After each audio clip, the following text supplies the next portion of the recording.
mi cuarto y vació mi cuenta. La caja pasó mi tarjeta una vez, luego la pasó de nuevo. La pantalla parpadeó en rojo. Pago rechazado. Sentí las miradas clavadas en mi espalda. El carrito tenía solo lo básico: pan, leche, algunos artículos sencillos. Nada extravagante. Nada que justificara la vergüenza que sentí en ese momento.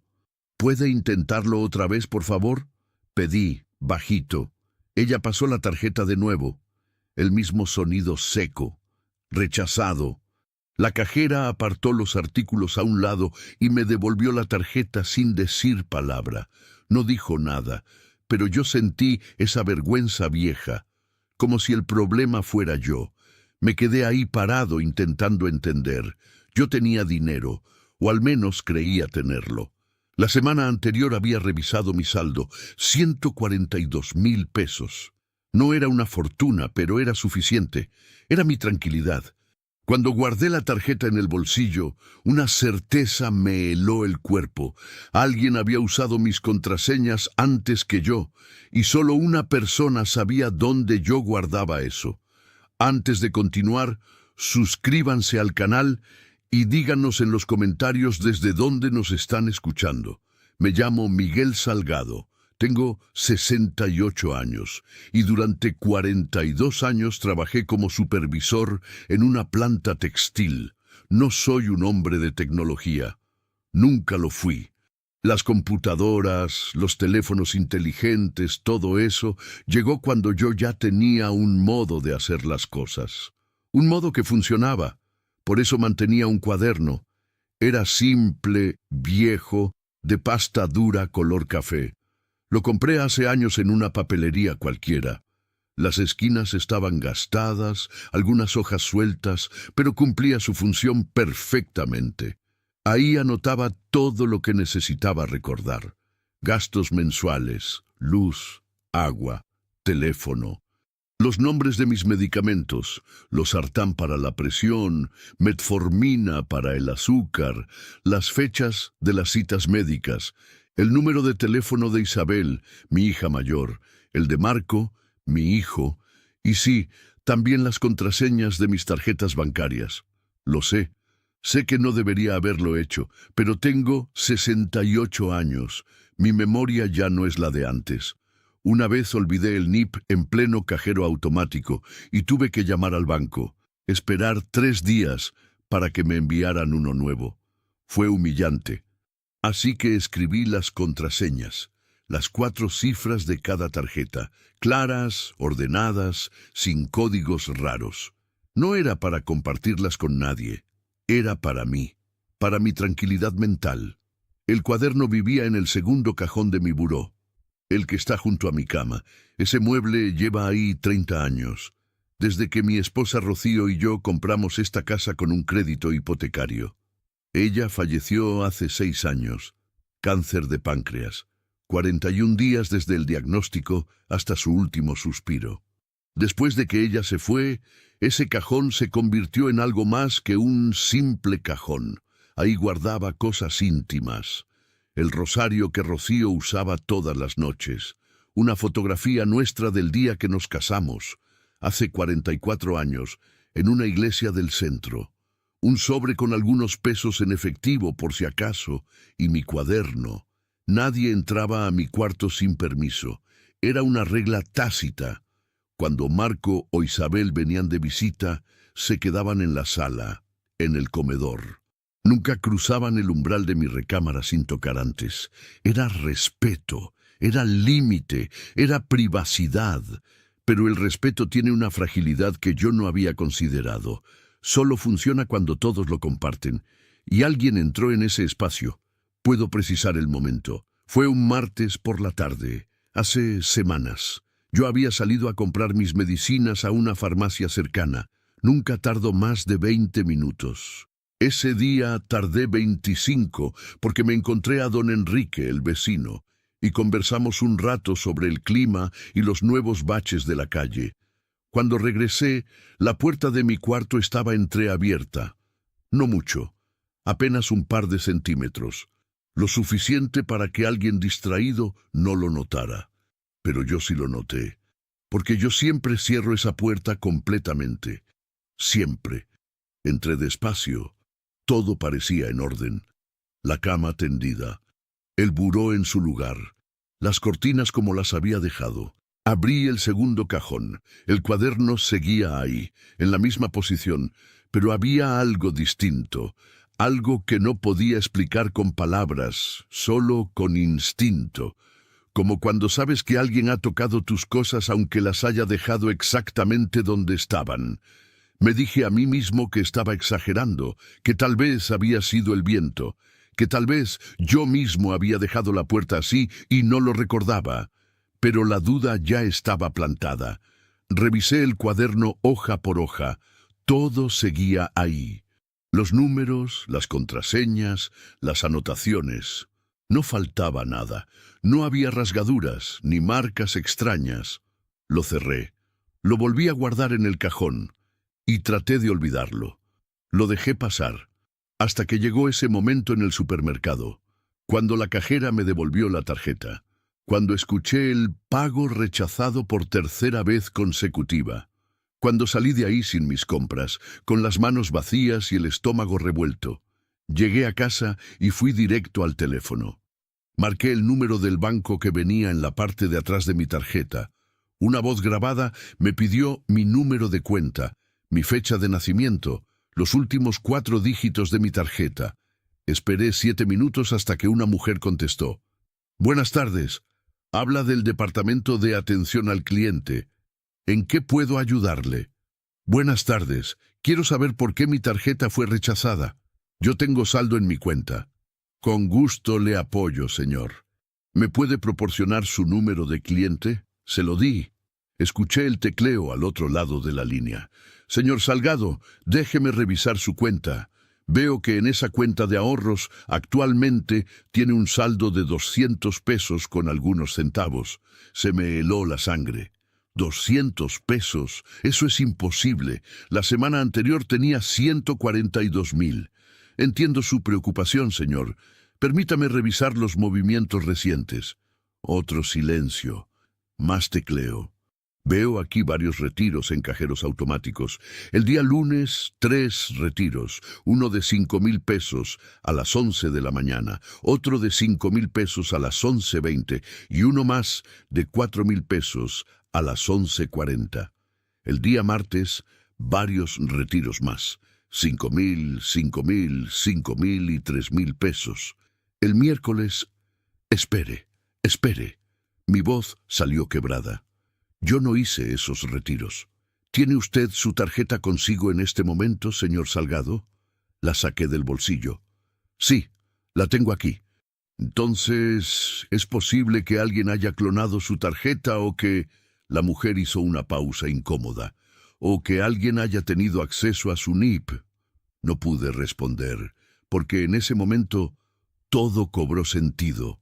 La puerta entreabierta, el cuaderno tocado, los días y horarios de los retiros, todos entre las 11 de la mañana y la 1 de la tarde, cuando yo normalmente estaba haciendo mis trámites, mis compras, mis caminatas.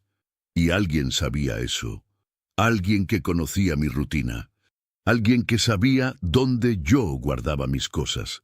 Alguien en quien yo había confiado lo suficiente como para dejarlo entrar en mi casa. Señor Salgado, ¿sigue ahí?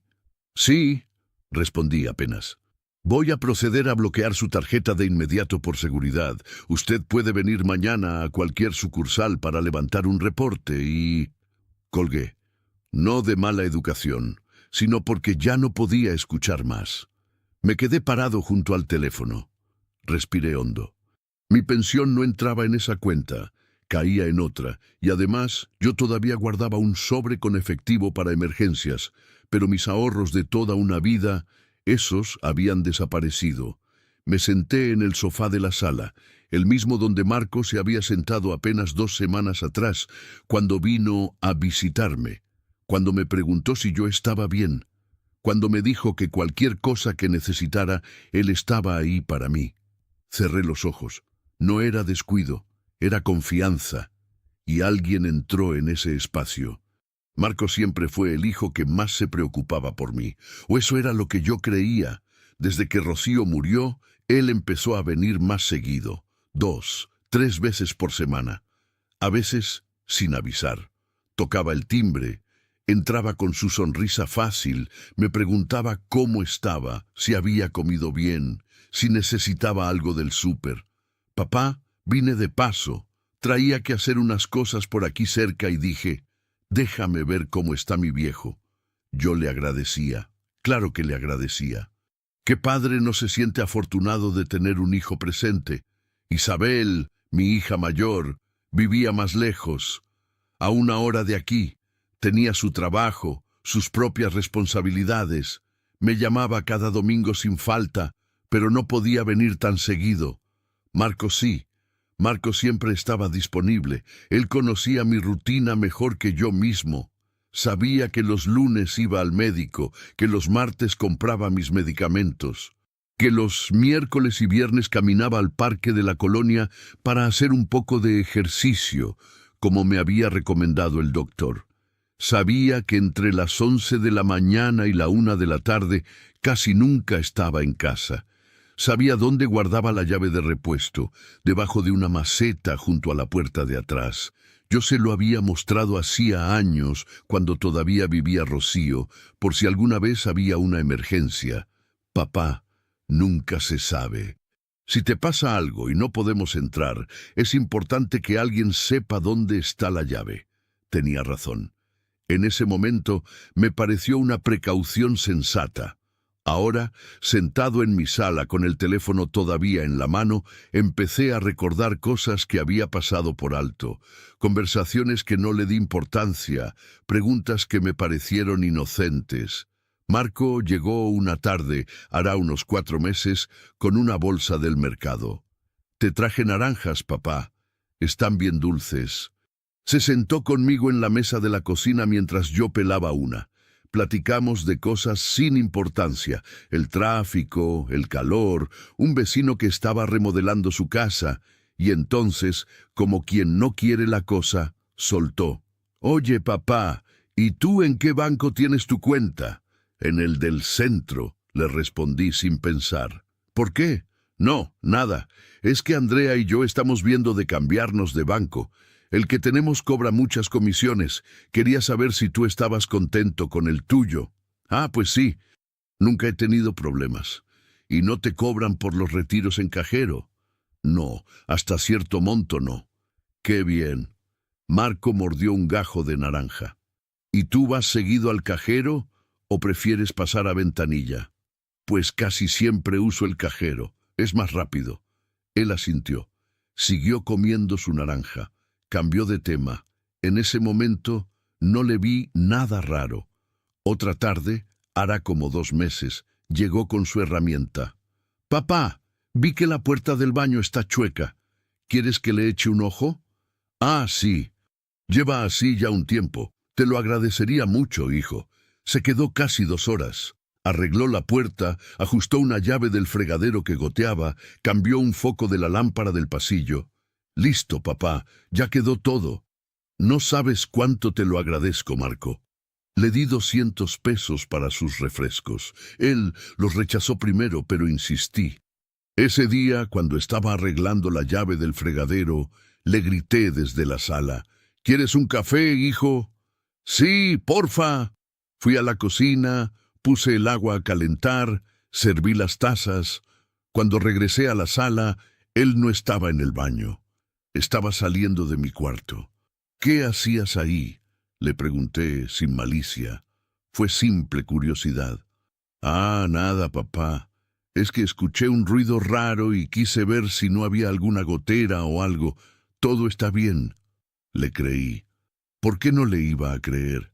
Era mi hijo. Otra vez, hará 3 semanas, llegó con Andrea, su esposa. Ella es callada, casi no habla. Se sienta en el sofá y nada más asiente cuando Marco dice algo. Ese día Marco me preguntó: «Papá, ¿tú ya hiciste tu testamento?» La pregunta me tomó por sorpresa. «¿Testamento? ¿Por qué preguntas eso?» «No, es que Andrea y yo estábamos platicando. Es importante tener todo en orden, papá. por si pasa algo, ¿no? Para que no haya problemas después. Marco, todavía me quedan años, hijo. Claro, papá, no digo que no, pero igual es bueno tenerlo hecho. ¿Ya sabes cómo vas a dividir las cosas? La casa, tus ahorros, todo eso. Me sentí incómodo. No era una conversación que quisiera tener en ese momento. Hijo, cuando sea el momento, lo veremos. Por ahora no es algo que me quite el sueño. Bueno, papá, nada más te digo por si necesitas ayuda con los trámites. Yo puedo acompañarte al notario si quieres. Cambié de tema. Me sentí un poco molesto, aunque no lo demostré. ¿Por qué tendría que estar pensando en eso? ¿Por qué Marco insistía tanto? Ahora, con 142,000 pesos desaparecidos de mi cuenta, todas esas conversaciones se reproducían en mi cabeza como una película a la que finalmente le encontraba sentido. Las preguntas sobre el banco, su interés en mis rutinas, el día que salió de mi cuarto con esa excusa del ruido raro, su insistencia en el testamento, en saber qué tenía, cuánto tenía. Me levanté del sofá y caminé a mi cuarto. Abrí el segundo cajón del buró, saqué el cuaderno, lo abrí en la página donde tenía anotadas las contraseñas. Ahí estaba, mi NIP principal, 7491. Cerré los ojos, respiré hondo. Marco venía a mi casa cuando yo no estaba. Tenía llave. Sabía mi rutina, sabía que los lunes y martes por la mañana yo salía, y sabía exactamente dónde buscar. No necesitaba ser un genio, solo necesitaba ser mi hijo, el hijo en quien yo confiaba, el hijo al que nunca le hubiera negado nada si me lo hubiera pedido directamente, pero no me lo pidió. Entró a escondidas, buscó en mis cosas, copió mis contraseñas y vació mi cuenta.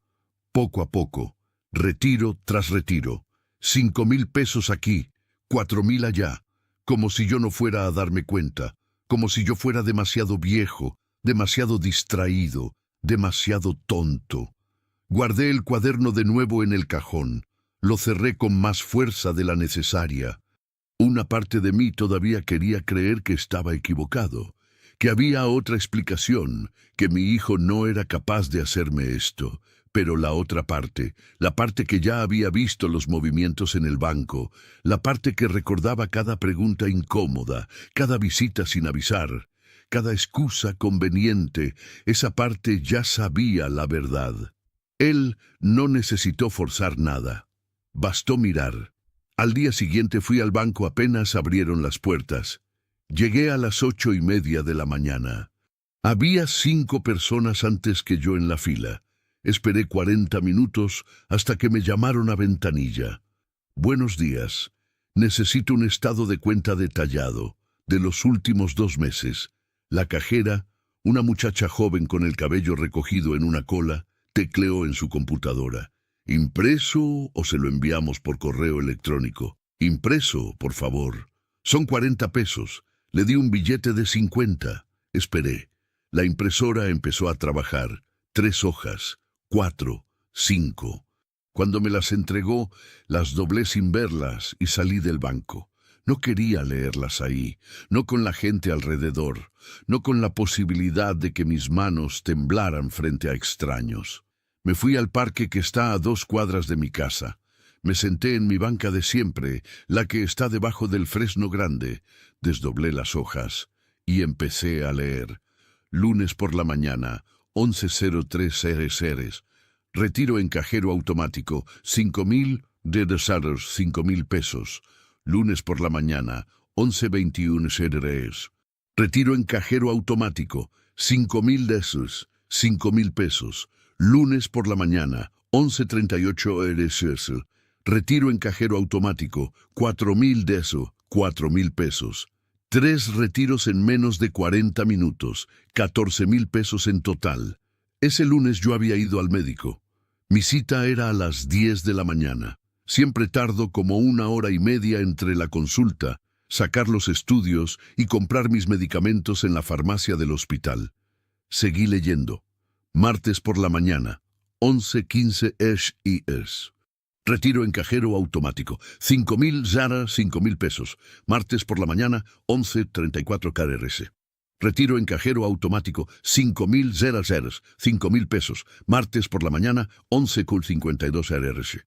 Retiro en cajero automático. 5.000 Zara Zeras, 5.000 pesos. Martes por la mañana, 12:07 KRS. Retiro en cajero automático. 3.000 pulsers, 3.000 pesos. 18.000 pesos más. Ese martes yo había salido a hacer compras y mandados. Compré verduras, frutas, algo de carne para la semana. Me encontré con doña Carmen, la señora que vende nopales, y platicamos un rato. Después me tomé un café en el puesto de don Alberto. Llegué a mi casa pasadas las 12:30. Continué con el estado de cuenta. Miércoles por la mañana, 10:47 SCRs. Retiro en cajero automático. 5.000 cells, 5.000 pesos. Miércoles por la mañana, 11:15 RCs. Retiro en cajero automático. 5.000 FES, 5.000 pesos. Miércoles por la mañana, 11:33 RCs. Retiro en cajero automático. 4.000. C0, 4.000 pesos. Ese miércoles había ido al parque a caminar, mi rutina de siempre, 30 minutos de caminata, un poco de estiramiento en las barras que pusieron el año pasado. El patrón era claro.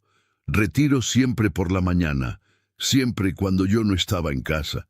No eran montos gigantes de una sola vez, eran retiros repetidos, calculados, siempre montos que parecían normales, lo suficiente para doler y lo bastante discretos como para no prender alarmas de inmediato. Pero lo peor no era eso. Lo peor estaba en la siguiente página. Jueves por la mañana, 11:25 RST. Retiro en cajero automático. 5.000 ceros, 5.000 pesos. Viernes por la mañana, 10:58 RST.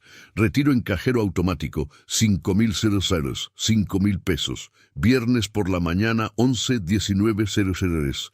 Retiro en cajero automático. 3.000 ceros, 3.000 pesos. Lunes por la mañana, 11:10 RCRS. Retiro en cajero automático, 5.000 ceros, 5.000 pesos. Martes por la mañana, 11:42 RCRS. Retiro en cajero automático, 5.000 dólares, 5.000 pesos. Seguían, y seguían, y seguían. Página tras página de retiros. Todos por las mañanas, todos en horarios calculados. Todos en cantidades que sumadas representaban mi tranquilidad, mis años de trabajo, mi colchón para cualquier emergencia médica. 142.000 pesos. Esa era la cifra exacta que habían sacado de mi cuenta en 3 semanas. Dinero que me había costado toda una vida ahorrar, que había guardado para mis medicamentos, para las consultas médicas que cada vez eran más frecuentes, para reparaciones de la casa, para no tener que pedirle a nadie. Sentí que el aire no me llegaba a los pulmones. No fue un error. No fue un golpe externo. No fue una clonación de tarjeta como la cajera del banco había sugerido. Alguien que conocía mi NIP. Alguien que sabía exactamente cuándo yo salía y cuándo regresaba. Alguien que había planeado cada retiro con la frialdad de quien sabía que no iba a ser descubierto, o que creyó que no iba a ser descubierto. Me quedé mirando las hojas. Las letras se hacían borrosas. No era por la vista, era por la rabia que me subía desde el estómago. No llevaron solo mi dinero, llevaron mi seguridad, llevaron la certeza de que podía enfrentar cualquier imprevisto, llevaron las noches tranquilas sabiendo que tenía con qué pagar mis cosas. Llevaron mi dignidad como hombre que nunca le había pedido un peso a nadie desde que empezó a trabajar a los 16. Doblé las hojas y me quedé ahí sentado, mirando el parque sin realmente ver nada. Una señora pasó caminando con su perro. 2 niños jugaban fútbol en la cancha de tierra. La vida seguía, normal, como si nada, pero mi vida ya no era normal. Saqué mi teléfono. Busqué en el registro de llamadas. Ahí estaba. Marco me había llamado ese martes por la tarde a las 3. «¿Cómo estás, papá? ¿Ya comiste?» «Sí, hijo, aquí tranquilo». «Qué bueno. Te llamaba nada más para saludarte. Al rato paso a verte». Ese día, a las 11:34 de la mañana, él había retirado 5,000 pesos de mi cuenta. Y a las 3 de la tarde me llamaba para preguntarme si había comido. Guardé el teléfono, guardé los estados de cuenta en el bolsillo interior de mi chamarra. Me levanté de la banca y empecé a caminar de regreso a casa. Los pájaros cantaban en los árboles. El sol estaba tibio. Era un día hermoso de noviembre, pero yo ya no podía ver nada de eso, porque en mi cabeza solo había una imagen. Mi hijo, frente a un cajero automático, ingresando el NIP que había copiado de mi cuaderno, esperando a que la máquina escupiera los billetes. 5,000 pesos, luego otros 5,000, luego otros 4,000, y el nombre apareció en el estado de cuenta. Marco llegó a mi casa 3 días después de que yo había revisado el estado de cuenta. Tocó el timbre a las 5 de la tarde, como si nada, como si los últimos 20 días no hubieran pasado, como si mi cuenta bancaria no estuviera casi vacía por su culpa. Abrí la puerta. «Hola, papá. ¿Cómo estás?» «Bien, hijo. Pasa». Entró con esa misma sonrisa fácil de siempre. Traía una bolsa de la tienda de la esquina. «Te traje unas galletas sencillas y un jugo. Sé que te gustan para la cena». «Gracias». Lo dejé pasar.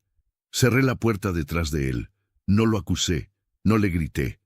No le mostré los estados de cuenta que llevaba guardados en el cajón de la cocina desde hacía 3 días. Solo lo observé. Nos sentamos en la sala. Él en el sofá, yo en mi silla. La misma disposición de siempre. Todo parecía normal, pero nada era normal. «¿Y qué has hecho estos días, papá?» «Poca cosa, mis caminatas, mis pendientes».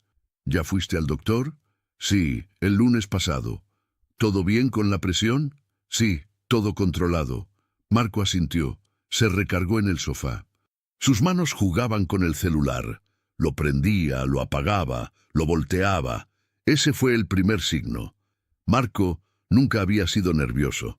Desde niño había sido el tranquilo, el que no se inmutaba con nada. Isabel era la impulsiva, la que reaccionaba rápido. Marco siempre era el calmado, pero ahí estaba, con las manos inquietas.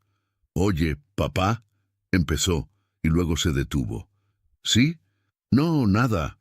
Es que, ¿has notado algo raro últimamente?» La pregunta me tomó por sorpresa. No por su contenido, sino por su audacia. «¿Raro cómo?» «No sé.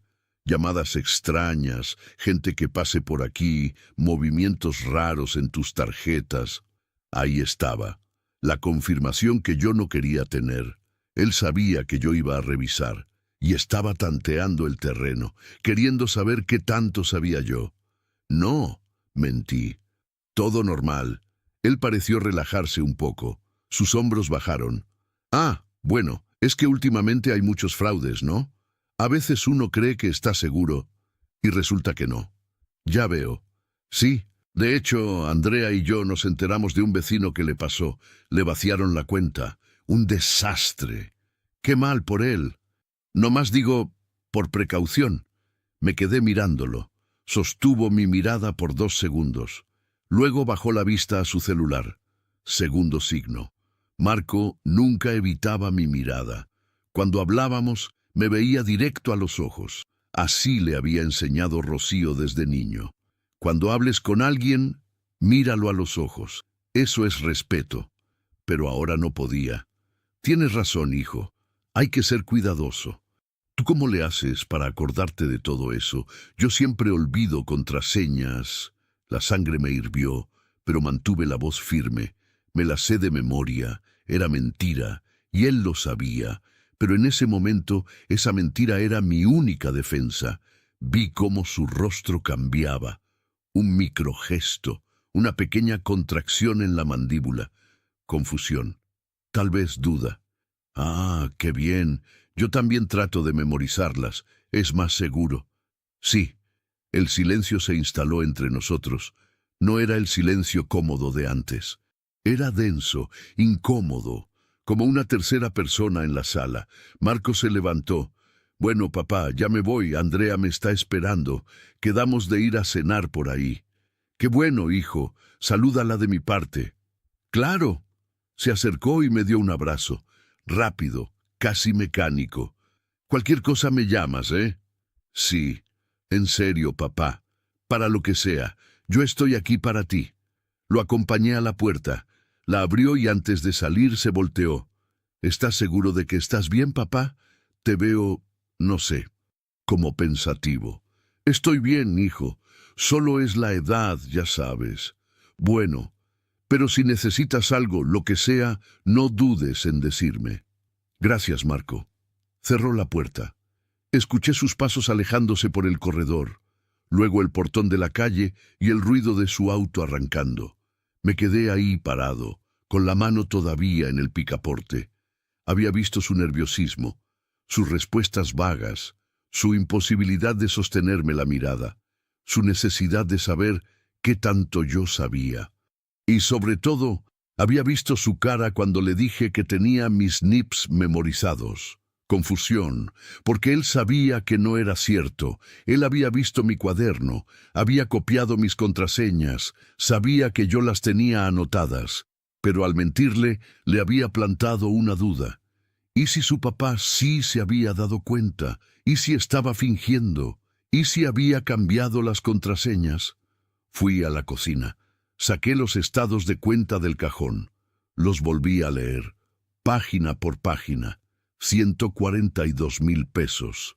Mi hijo, mi propio hijo, no el Marco de 5 años que lloraba cuando se caía de la bicicleta, no el Marco de 15 que me pedía consejos sobre cómo hablarle a las muchachas, no el Marco de 24 que lloró en mi hombro cuando no pudo entrar a la universidad que quería. Ese Marco ya no existía, o tal vez nunca había existido. Este Marco, el de 34 años, el que acababa de salir de mi casa, era un extraño con el rostro de mi hijo.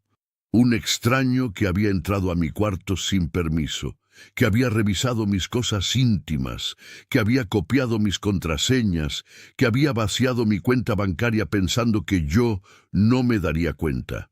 O peor, sabiendo que me daría cuenta, pero sin importarle. Guardé los estados de cuenta de nuevo en el cajón, me serví un vaso de agua, me tomé mi pastilla para la presión, y en ese momento tomé una decisión. No iba a confrontarlo, no iba a gritarle, no iba a exigirle explicaciones. No todavía. Porque si le reclamaba ahora él negaría todo. Diría que fue un error del banco, que alguien clonó mi tarjeta, que él nunca haría algo así, lloraría, se haría la víctima, me haría sentir culpable por siquiera sospecharlo, y tal vez Andrea estaría ahí, apoyándolo, diciendo que cómo podía yo pensar eso de su esposo, de mi propio hijo. No, iba a hacer esto diferente, iba a proteger lo que me quedaba, iba a recuperar mi control. Iba a cerrar todas las puertas que había dejado abiertas por confianza. Isel se iba a dar cuenta de que su padre no era el viejo ingenuo que creyó encontrar. Apagué la luz de la cocina. Fui a mi cuarto. Me senté en la orilla de la cama. Afuera, la ciudad seguía su ritmo, el ruido del tráfico, las voces de los vecinos, la vida normal. Pero en mi casa todo había cambiado. Y Marco todavía no lo sabía. Él pensó que yo no había entendido. Esa noche no pude dormir. Me quedé despierto hasta las 3 de la mañana, mirando el techo de mi cuarto. Las sombras de los árboles se movían en la ventana con el viento. El reloj de la sala marcaba las horas con su tic-tac constante. Y yo pensaba en todas las veces que Marco había venido a mi casa, en todas las conversaciones que ahora, con la distancia del tiempo, tomaban un significado diferente. Sus preguntas sobre el banco, sus visitas casuales cuando yo no estaba, su insistencia en el testamento, su nerviosismo de hacía 3 días. Todo formaba un patrón, una línea clara de intención. Esto no había sido un impulso, no había sido un error, no había sido una emergencia desesperada donde mi hijo necesitaba dinero y no supo cómo pedírmelo. Esto había sido planeado, calculado, ejecutado con frialdad, y esa comprensión me rompió algo por dentro. No fue rabia, fue lucidez. La rabia es caliente, explosiva, irracional. Te hace gritar, golpear puertas, decir cosas de las que después te arrepientes. Esto era diferente. Esto era una claridad fría, como cuando el hielo te quema la piel, una comprensión absoluta de que algo se había roto de forma irreparable. Mi hijo no me había robado en un momento de desesperación, me había usado, había abusado de mi confianza. Había entrado a mi espacio más íntimo, había violado mi privacidad, había tomado lo que no le pertenecía y luego me había llamado por teléfono para preguntarme si había comido. Como si nada, como si yo fuera demasiado viejo para darme cuenta, como si mi dinero fuera suyo por derecho solo por ser mi hijo. Me levanté de la cama a las 4 de la mañana, fui a la cocina, me preparé un café. Me senté a la mesa, saqué una libreta limpia, una que nunca había usado, y empecé a escribir. No una carta, no un diario, una lista. Cosas que debo hacer. 1. Cambiar contraseñas de todas las tarjetas. 2. Cambiar llave de la casa. 3. Revisar accesos a cuentas bancarias. 4. Hablar con un abogado. 5. Proteger mis bienes. Mientras escribía, algo se acomodaba en mi cabeza. Un plan, una estrategia. No iba a recuperar mi dinero de inmediato, eso lo sabía. 142,000 pesos no se recuperan de la noche a la mañana cuando vives de una pensión de 9,400 pesos al mes. Pero podía proteger lo que me quedaba y sobre todo podía asegurarme de que esto no volviera a pasar. Marco creía que yo era un obstáculo temporal. Un viejo cuyo dinero, cuya casa, cuyas posesiones eventualmente serían suyas de todos modos. ¿Para qué esperar a que yo muriera? ¿Para qué pedírmelo cuando podía simplemente tomarlo? Esa era la lógica que yo leía en sus acciones, y si yo no hacía nada, si me quedaba callado, si seguía fingiendo que no sabía, él lo volvería a hacer. Buscaría otra forma, otro momento. Otra vulnerabilidad. Terminé mi café. Guardé la libreta en el cajón de la cocina, debajo del mantel que ya no uso. A las 7 de la mañana marqué al banco. Buenos días. Habla del Departamento de Atención al Cliente. ¿En qué puedo ayudarle? Buenos días. Quiero bloquear mi tarjeta ahora mismo y levantar un reporte. Con gusto, señor. ¿Me podría proporcionar su número de cliente? Se lo di. Perfecto, señor Salgado. Para su seguridad, voy a hacerle unas preguntas de verificación. Respondí todas. Mi fecha de nacimiento. Los últimos 4 dígitos de mi tarjeta. Mi dirección. Muy bien. Por seguridad voy a bloquearla de inmediato. Para cambiar su NIP o reponer su tarjeta, tendrá que hacerlo en cajero o en sucursal, con identificación. Está bien. Hágalo. ¿Algo más en lo que pueda ayudarle, señor? Sí. Quiero saber si hay forma de poner alguna alerta en mi cuenta. Para retiros grandes. Claro que sí, señor. Puedo activarle una alerta por SMS cada vez que haya un movimiento mayor a cierta cantidad. ¿Qué monto le gustaría? 2,000 pesos. Perfecto, queda activado. Recibirá un mensaje de texto cada vez que haya un retiro, transferencia o pago mayor a 2,000 pesos. Gracias, colgué. Ese mismo día fui a un cajero y cambié el NIP ahí, con las manos temblando. Después, pedí reposición de la tarjeta. Primer paso cumplido. Luego llamé a un cerrajero, uno que no conocía que encontré en el directorio de Internet. Bueno, buenos días. Necesito cambiar la cerradura de mi puerta principal. Con gusto, señor. ¿Para cuándo la necesita? Hoy mismo, si es posible. Déjeme ver mi agenda. Sí, puedo a las 2 de la tarde. Son 500 pesos el servicio más el costo de la cerradura. Dependiendo del modelo que escoja, Pueden ser entre 300 y 800 pesos adicionales. Está bien, aquí lo espero a las 2. Perfecto. Solo necesito su dirección, se la di. A las 2 de la tarde llegó el cerrajero, un hombre de unos 40 años, con su caja de herramientas. Le mostré la puerta. Quiero una buena, de las que no se pueden forzar fácil. Le recomiendo esta, señor. Es de seguridad alta, cilindro anti-bumping, cuesta 850 pesos, pero es la mejor que tengo. Póngala. Tardó 1 hora. Cuando terminó, me entregó 3 llaves nuevas. Aquí tiene, señor. Llévese las 3. No hice copias. Si necesita más, puede ir a cualquier ferretería con el código que viene aquí. Me mostró un papelito con números. Le pagué. 1,350 pesos. Una fortuna para mí en este momento, pero necesaria. Cuando se fue, guardé 2 llaves en el cajón de mi buró. La tercera me la puse en el llavero. La llave vieja, la que había estado debajo de la maceta, la tiré a la basura. La envolví primero en papel periódico para que nadie pudiera verla. Marco ya no iba a poder entrar cuando yo no estuviera. Tercer paso, llamé a Isabel. «Papá, ¿estás bien?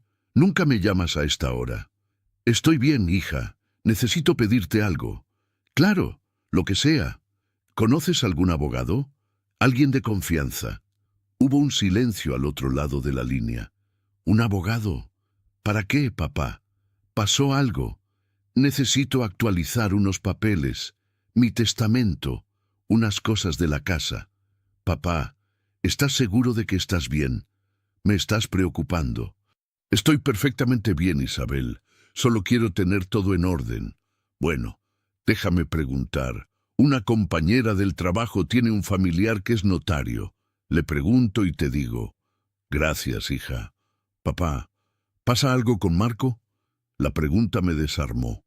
Isabel siempre había sido perceptiva. «¿Por qué preguntas eso?» «No sé, solo pregunto. Últimamente lo he visto raro, como... no sé cómo explicarlo, como diferente. Todos cambiamos con el tiempo, hija. Supongo.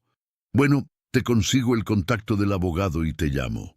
«Gracias». Colgué. Me senté en mi silla de la sala. Miré la puerta nueva, las llaves en mi bolsillo, mi cuenta bancaria protegida, mi casa asegurada, y pronto mis bienes legalmente organizados. Marco había empezado este juego creyendo que yo era una pieza fácil de mover. No sabía que las piezas fáciles son las que aprenden más rápido. Y ahí entendí que esto ya no era un susto, era un plan. Isabel me llamó 2 días después con el contacto del notario. Tenía su oficina en una zona céntrica. Mi compañera dice que es muy profesional y honesto.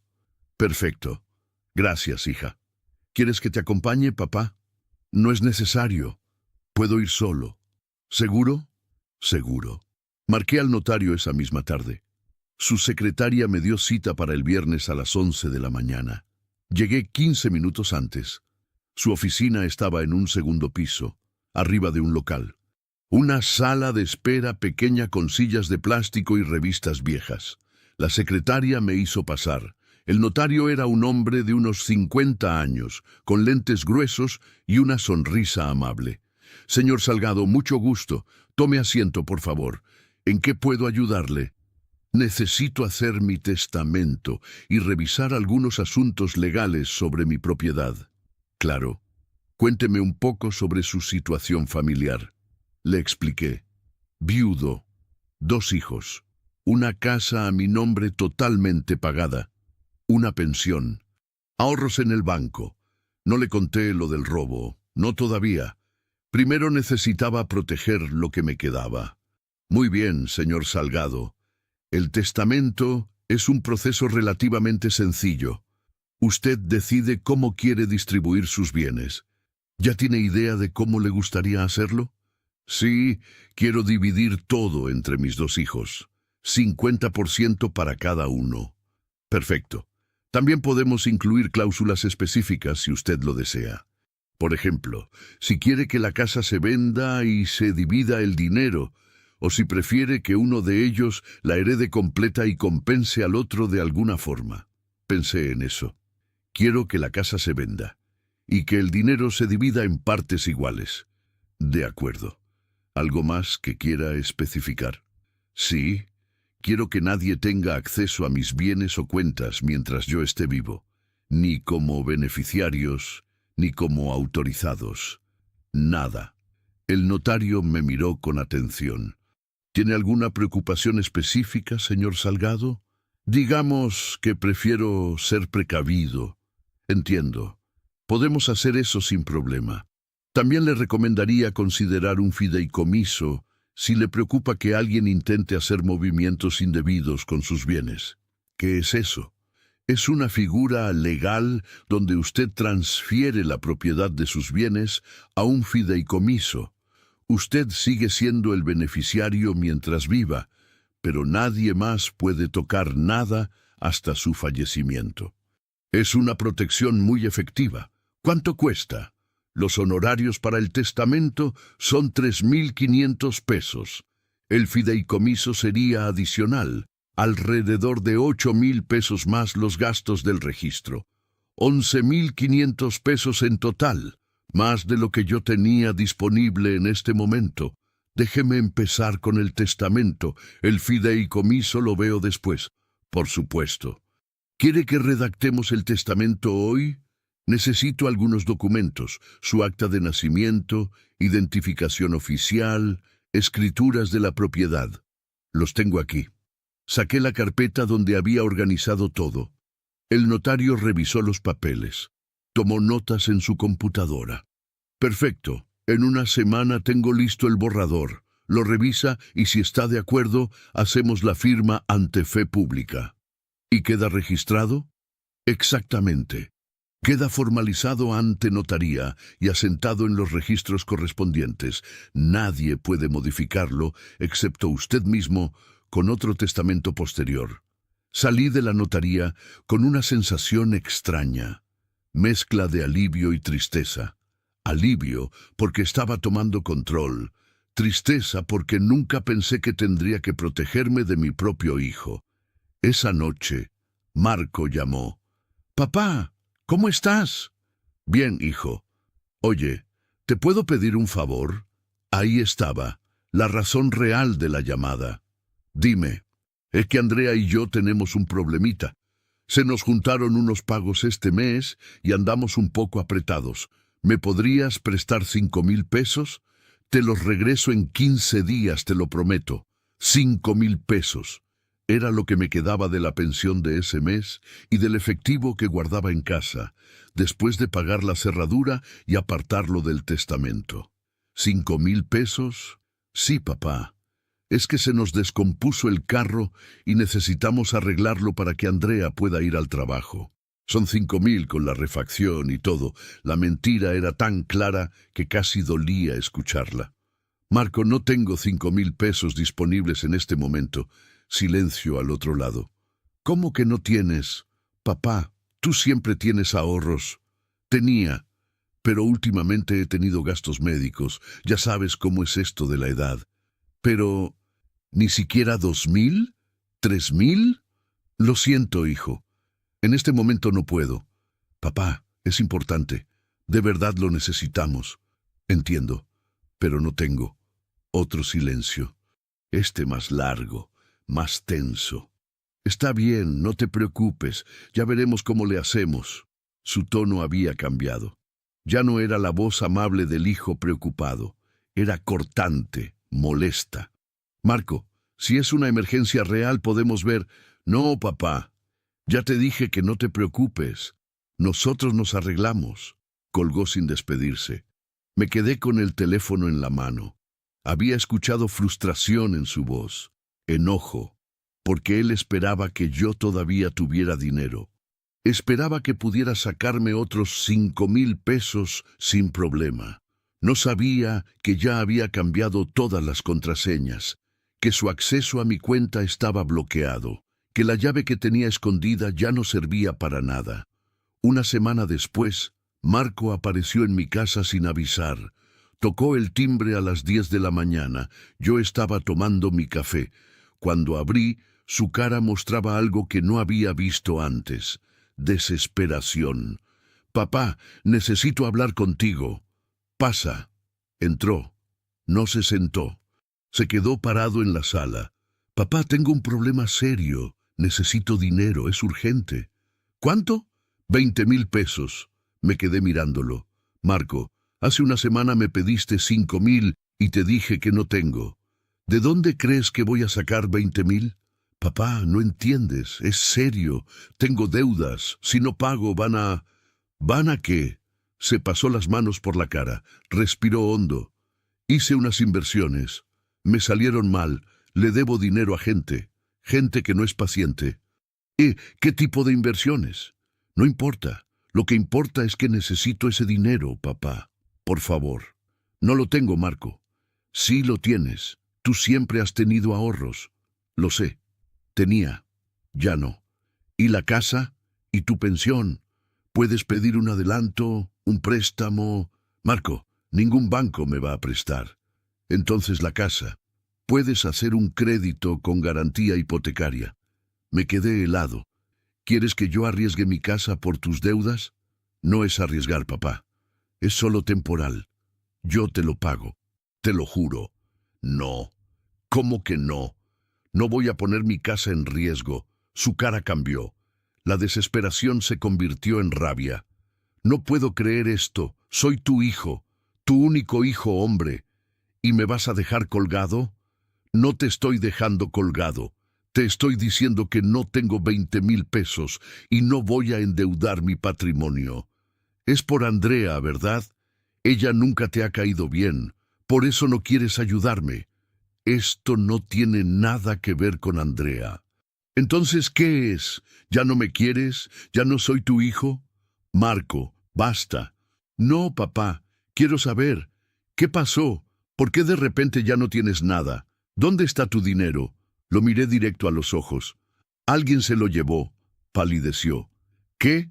Alguien entró a mi cuenta. Vació mis ahorros. 142,000 pesos. Marco retrocedió un paso. Sus ojos se movieron rápido, calculando, pensando. ¿Y reportaste eso al banco? Sí. ¿Y qué dijeron? Que alguien usó mi NIP. Alguien que lo conocía. El silencio entre nosotros era ensordecedor. Papá, ya cambié todas las contraseñas, ya cambié las cerraduras, ya hablé con un abogado. Todo está en orden ahora. Se quedó ahí, de pie, sin saber qué decir. Papá, si piensas que yo... No pienso nada, Marco. Solo te estoy diciendo que no tengo el dinero que me pides. Pero yo soy tu hijo. Si estás en problemas, deberías decírmelo. Puedo ayudarte. Ya me ayudaste suficiente. Se dio cuenta. Lo vi en sus ojos. Se dio cuenta de que yo sabía, y yo me di cuenta de que él sabía que yo sabía, pero ninguno de los dos lo dijo en voz alta. Se dio la vuelta y salió de mi casa sin despedirse. Cerré la puerta con mi cerradura nueva. Y respiré. Él se dio cuenta cuando ya era tarde. Marco no volvió por 3 semanas. No llamó. No mandó mensajes. Nada. Isabel sí llamó. Papá, ¿peleaste con Marco? ¿Por qué lo preguntas? Porque lo vi el otro día y me preguntó si yo te había estado dando dinero. Me pareció rara la pregunta. ¿Y qué le dijiste? ¿Que no? ¿Que tú nunca me has pedido nada? ¿Pasa algo, papá? No, hija. Todo está bien, pero no estaba bien, y ambos lo sabíamos. El testamento quedó listo. Fui a firmarlo un martes por la mañana. El notario me explicó cada cláusula antes de poner mi firma. Una vez que firmemos ante el fedatario público, este documento queda registrado. Solo usted puede modificarlo con un testamento posterior. ¿Está seguro de que así lo quiere? Completamente seguro. Firmé. Pagué los 3,500 pesos. Salí de ahí con una copia certificada bajo el brazo y la certeza de que mis bienes estaban protegidos. Esa misma tarde, Marco apareció en mi puerta. No tocó el timbre. Golpeó. Fuerte. Cuando abrí, su cara estaba roja. Sudaba. Tenía los ojos inyectados. Tenemos que hablar, ahora. Marco, si vienes así, mejor regresa otro día. ¡No!, gritó. Vamos a hablar ahora. Empujó la puerta. Entró sin que yo lo invitara. ¿Qué hiciste, papá? ¿De qué hablas? Del testamento. ¿Fuiste con un notario? Me quedé callado. Contéstame. Isabel me dijo que le pediste el contacto de un abogado. Ya hiciste tu testamento. Eso no es asunto tuyo. Claro que es mi asunto. Soy tu hijo. Exacto. Eres mi hijo, no mi dueño. ¿Y qué pusiste en ese testamento? ¿Me vas a dejar sin nada? ¿Todo va a ser para Isabel? No es tu asunto qué puse o qué no puse. Sí es mi asunto. Esa casa es mía. Yo crecí aquí. Esta casa es mía, Marco. Mía. Yo la pagué durante 30 años. Tu madre y yo trabajamos para tenerla. No es tuya hasta que yo muera. ¿Y cuándo va a ser eso? ¿Vas a vivir otros 20 años mientras nosotros nos morimos de hambre? Las palabras me golpearon como cachetadas. ¿Qué acabas de decir? Marco se dio cuenta de lo que había dicho, pero ya era tarde para retractarse. Papá, no quise decir eso. Sí lo quisiste, lo dijiste, lo pensaste. Estoy desesperado, ¿ok? Tengo deudas, problemas. Y tú aquí, sentado en una casa que vale más de 2 millones de pesos, con ahorros en el banco. Ya no tengo ahorros en el banco, Marco. Ya te lo dije. Oh, porque te los robaron. ¿Y sabes qué? Qué bueno. Tal vez así te das cuenta de que no puedes vivir solo, que necesitas ayuda. Ayuda. Tú llamas ayuda a lo que hiciste. ¿De qué hablas? Sabes perfectamente de qué hablo. No sé de qué hablas. Entraste a mi cuarto, revisaste mis cosas, tomaste mis contraseñas. Marco retrocedió. Su boca se abrió, pero no salió ninguna palabra. Creías que no me iba a dar cuenta. Creías que soy tan estúpido. Papá, revisé los movimientos, las fechas, las horas, todo coincide. Los días que yo salía, los cajeros en zonas que yo frecuentaba, las cantidades exactas para no levantar sospechas. No fue así. Entonces, ¿cómo fue, Marco? Tú no entiendes. Tenía que hacerlo. Tengo deudas. Andrea está embarazada. ¿Andrea está embarazada? Sí, de 3 meses. Y no tenemos dinero, no tenemos nada. Y tú aquí, con todo lo que yo trabajé, lo que yo ahorré, lo que es mío. Pero vas a morirte. Eventualmente todo va a ser nuestro de todos modos.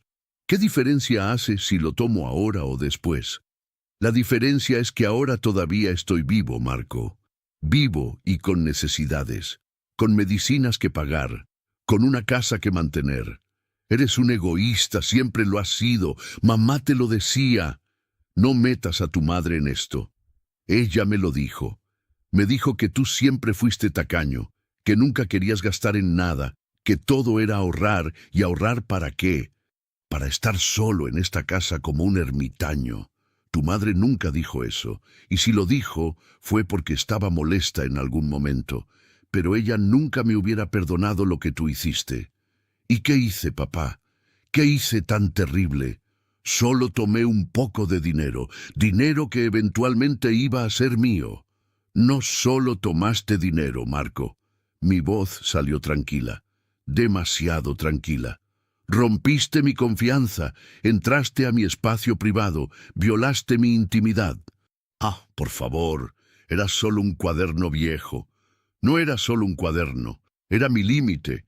Era la línea que separa lo mío de lo tuyo, lo privado de lo público, el respeto del abuso. ¡Abuso! Escúchate.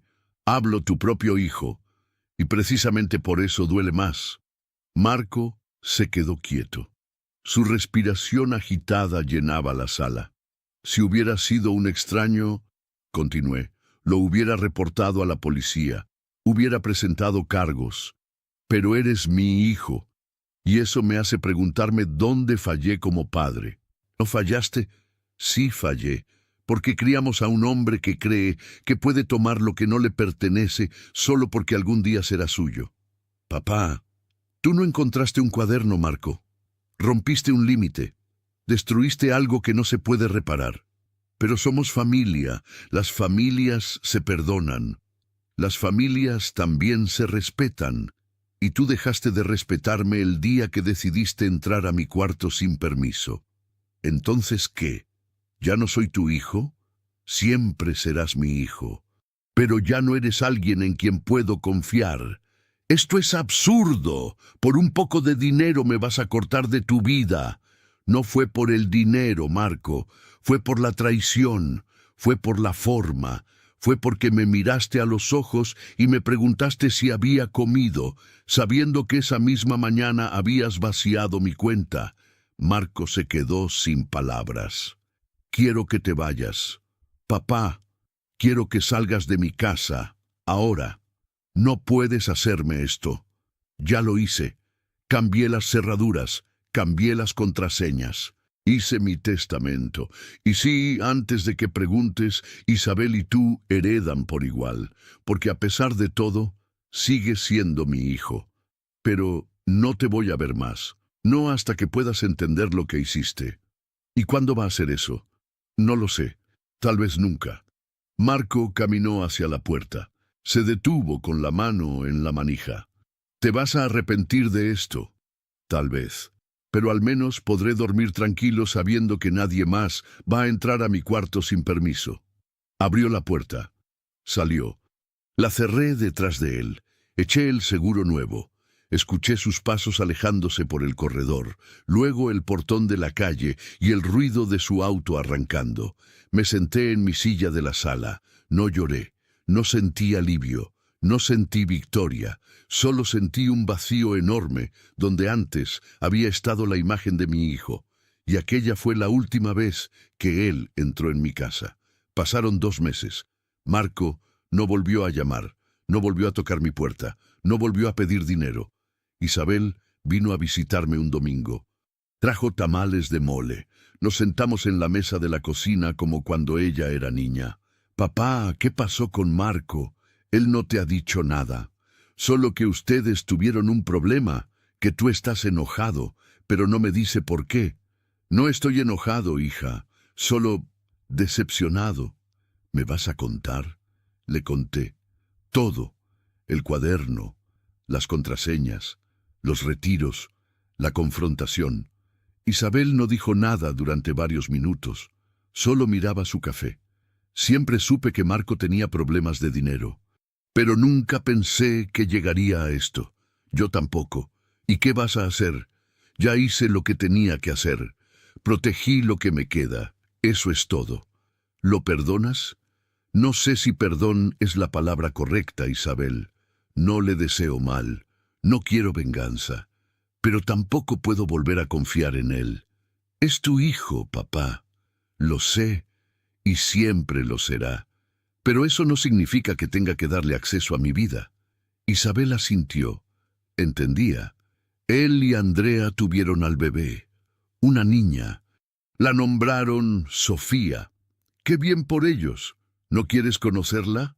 La pregunta me dolió, porque sí quería. Claro que quería conocer a mi nieta, pero no al precio de volver a ser vulnerable. Algún día, tal vez, cuando Marco entienda lo que hizo. Cuando pueda mirarme a los ojos sin mentirme. Isabel se quedó conmigo toda la tarde. Platicamos de otras cosas, de su trabajo, de sus planes, de la vida normal que seguía su curso a pesar de todo. Cuando se fue, me abrazó fuerte. Te quiero, papá, y estoy orgullosa de ti. ¿Por qué? Por no dejarte pisotear, por defenderte. Muchos hombres de tu edad se hubieran quedado callados por miedo a perder a sus hijos. Ya perdí a uno, pero no por callarme. Lo perdí por hablar. No lo perdiste, papá. Él se perdió a sí mismo.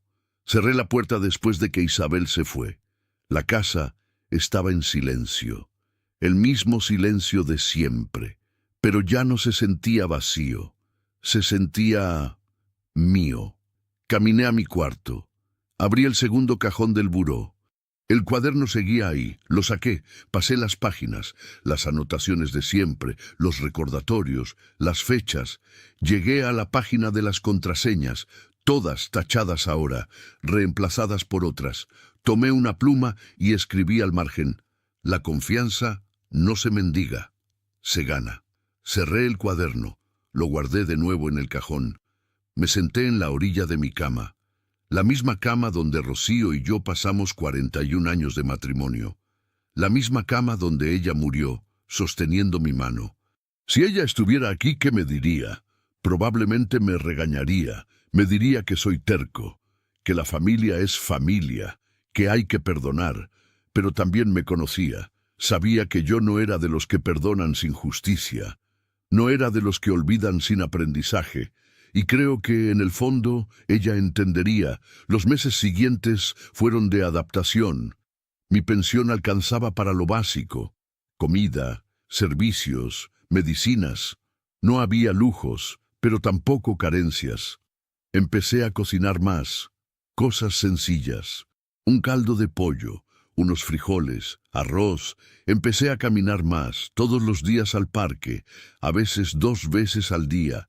Empecé a platicar con los vecinos, con don Enrique, que siempre tenía un chiste malo, con doña Carmen del puesto de nopales, con el muchacho de la tienda de la esquina que me preguntaba cómo seguía mi presión.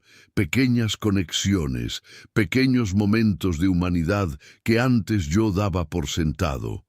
Una tarde, 4 meses después de la última vez que vi a Marco, estaba en el parque cuando mi teléfono sonó. Era un número desconocido. «Bueno, señor Salgado?» «Sí, habla del banco. Le llamamos para informarle que procesamos su reporte de fraude. Después de la investigación, detectaron movimientos irregulares y lograron recuperar una parte. Le vamos a reintegrar 32,000 pesos, según nuestras políticas». ¿32,000? Sí, señor. No era todo, pero era lo que pudieron revertir sin que usted pudiera probar quién había estado detrás. Entiendo, gracias. El depósito se verá reflejado en 2 días hábiles. ¿Algo más en lo que podamos ayudarle? No, gracias. Colgué. 32,000 pesos. No eran los 142,000 que me habían quitado, pero era algo. Era un pequeño paso hacia recuperar lo que había perdido. Me quedé sentado en la banca. El sol se estaba ocultando. El cielo se pintaba de naranja y rosa. Y por primera vez en meses sonreí. No fue una sonrisa de felicidad absoluta, fue una sonrisa de aceptación, de comprensión. Entendí algo esa tarde. La traición más grande no había sido el robo. Había sido creer que la familia era un escudo contra el abuso, que por el simple hecho de compartir sangre, las personas tenían derecho a mi vida, a mis cosas, a mi intimidad. Pero no era así. La familia no es licencia para faltar al respeto. No es permiso para tomar lo que no te pertenece. No es justificación para romper límites. La familia se construye con respeto, con honestidad, con límites claros. Y cuando esos límites se rompen, el apellido no te protege de las consecuencias. Marco sigue siendo mi hijo. Siempre lo será. Pero ya no es mi debilidad, ya no es mi punto ciego, ya no es la persona que puede entrar a mi casa sin tocar, que puede revisar mis cosas sin permiso, que puede tomar decisiones sobre mi vida sin consultarme. Recuperé algo más valioso que el dinero. Recuperé mi dignidad. Esa noche, en mi casa, con mi cerradura nueva y mis contraseñas cambiadas, dormí como no había dormido en años. Sin miedo, sin preocupación, sin esa sensación constante de que algo estaba fuera de lugar. Mi dinero lo recuperé poco a poco. Mi paz, esa misma noche, y cuando cierro los ojos, ya no veo a mi hijo frente a un cajero automático. Veo mi cuarto, mi buró, mi segundo cajón, y sé que lo que hay ahí dentro es mío, y solo mío. A veces la traición no llega de afuera, llega de alguien